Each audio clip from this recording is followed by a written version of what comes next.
kita ke satu lagi daerah yang bersepadan dengan negara Thailand. Daerah Padang Terap terletak di utara negeri Kedah, bersempadan dengan negeri Perlis dan daerah Pokok Sena. Ibu daerahnya ialah Kuala Nerang, yang menjadi pusat pentadbiran dan kegiatan ekonomi utama. Padang Terap terkenal dengan keindahan alam semula jadinya yang kaya dengan flora dan fauna.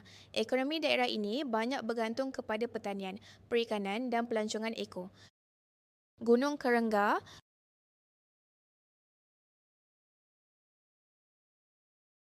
Taman Rekreasi Bukit Gedong,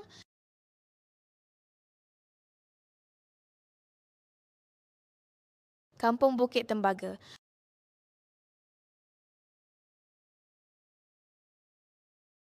Dagau Merbau terbakar.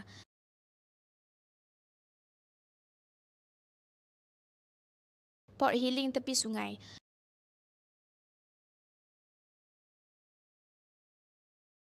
Bukit Kepa,